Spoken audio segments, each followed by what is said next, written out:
Asked if he has any regrets about the way he's handled the coronavirus crisis so far, President Trump said no, and he cited polling to back him up. "No, I think that we've handled it really well," Trump said on Monday.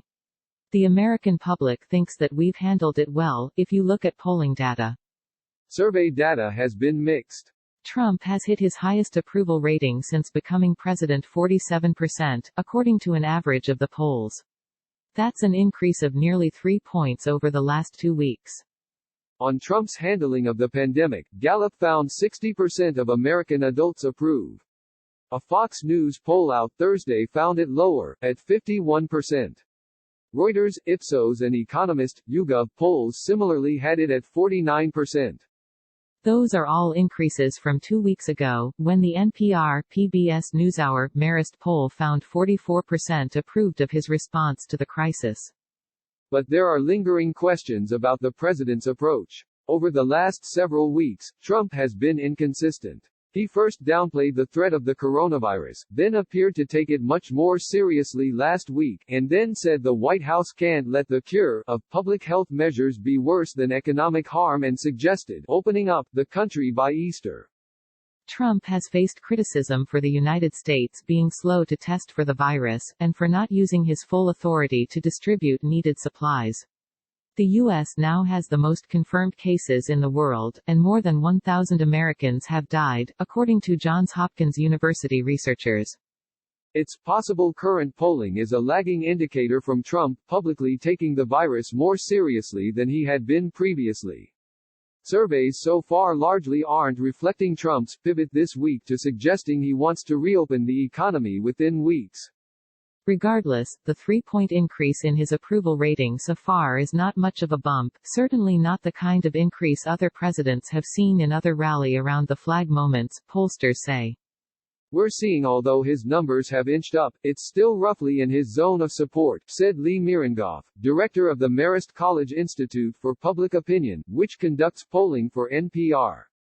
Look, he's not getting the rally around the president effect that presidents in crisis have gotten. Largely, as has been the case for the entirety of his presidency, Trump's approval and handling of the pandemic are split sharply along party lines. Overwhelming numbers of Republicans approve, and overwhelming numbers of Democrats don't. Certainly, there's no bounce, it's very minimal, Mirengoff said. It's all playing out depending on the filter people have. The partisan split is as wide as can be. I don't think it's something that reflects a president who is about to break 50% approval for the first time. Historical rally around the flag bounces. Partisanship did not begin in the Trump era. Its sharp rise appears to have taken hold during the Obama years. That's evident by how little former President Barack Obama's approval fluctuated once his honeymoon period was over and legislation aimed at combating the Great Recession was passed. According to data from the Gallup Presidential Job Approval Center, George W. Bush after 9/11 and before the Iraq War, George H. W. Bush before the Gulf War, Ronald Reagan during the Grenada military action and the Marine barracks bombing in Lebanon, and Jimmy Carter at the outset of the Iran hostage crisis all saw a much bigger rally around the flag approval bounces than either Trump so far or Obama. Obama and the Great Recession. At the beginning of Obama's presidency, the country was largely behind him, and his approval rating, per Gallup, was in the 60s. That came down with the partisan fight over the health care bill and languished in the 40s until it hit 50% again with an improving economy by January 2011. His biggest bounce, about 8 percentage points, came with the killing of Osama bin Laden. That didn't last. Apart from his first months in office, Obama's approval rating never went below 40% or higher than 59%, which he hit once, on the eve of leaving office.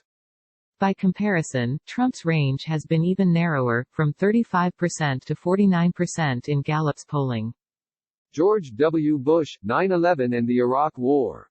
Bush's approval hit an astounding 90% immediately after the September 11 terrorist attacks, jumping 39 points from the day before 9/11.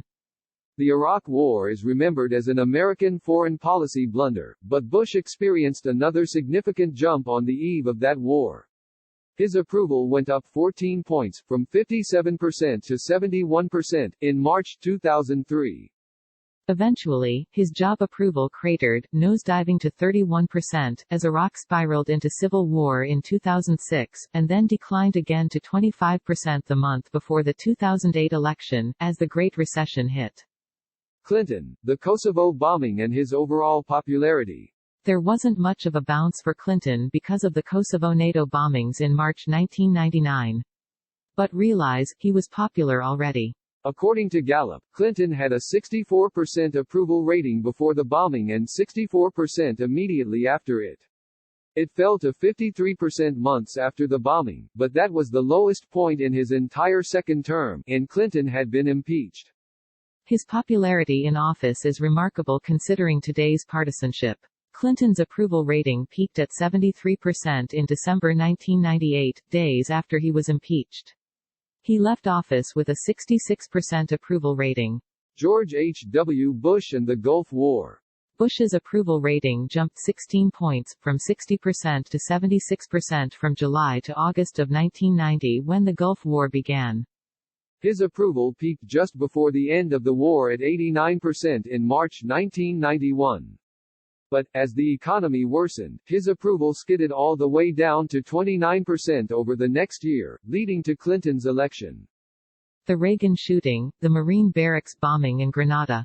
Reagan's presidency started out rough, double-digit inflation, gas lines and getting shot just 2 months after taking office.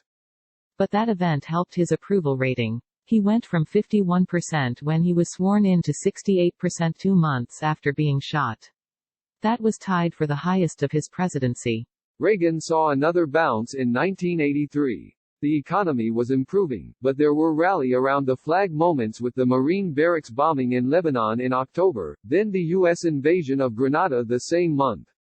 The invasion lasted through December, and from October to December, Reagan went from 45% to 54% approval, according to Gallup. Reagan started 1983 with just a 35% approval rating. He started 1984 with a majority approving of the job he was doing. He coasted to re-election that year, winning every single state except Minnesota, along with Washington, D.C. Carter and the surprising case of the Iran hostage crisis.